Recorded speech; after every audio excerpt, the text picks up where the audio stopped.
فارجع البصر هل ترى من فطور ثم ارجع البصر كرتين ينقلب إليك البصر خاسئا وهو حسير ولقد زينا السماء الدنيا بمصابيح وجعلناها رجوما للشياطين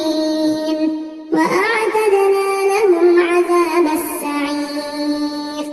وللذين كفروا بربهم عذاب جهنم وبئس المصير إذا ألقوا فيها سمعوا لها شهيقا وهي تفور تكاد تميز من الغيظ كلما ألقي فيها فوج سألهم خزنتها ألم يأتكم نذير قالوا بلى قد جاءنا نذير فكذبنا وقلنا ما نزل الله من شيء إن أنتم إلا في ضلال كبير وقالوا لو كنا نسمع أو نعقل ما كنا في أصحاب السعير فاعترفوا بذنبهم فسحقا لأصحاب السعير إن الذين يخشون ربهم بالغيب لهم مغفرة وأجر كبير وأسروا قولكم أو اجهروا به إنه عليم بذات الصدور ألا يعلم من خلق وهو اللطيف الخبير هو الذي جعل لكم الأرض ذلولا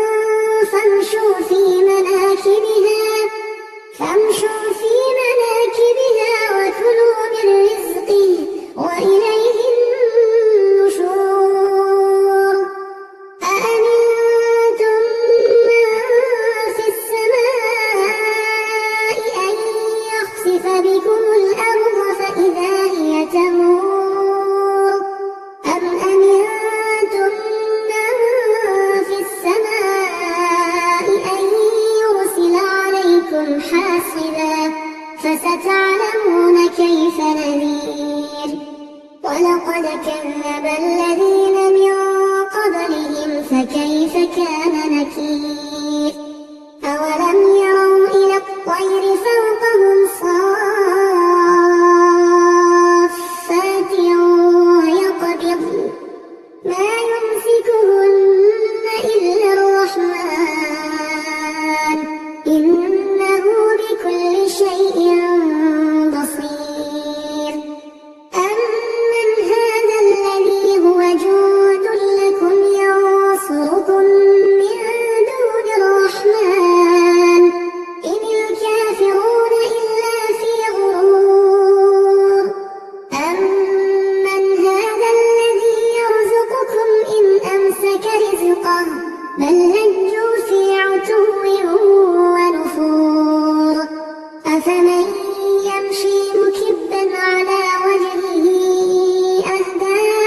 أمن يمشي سويا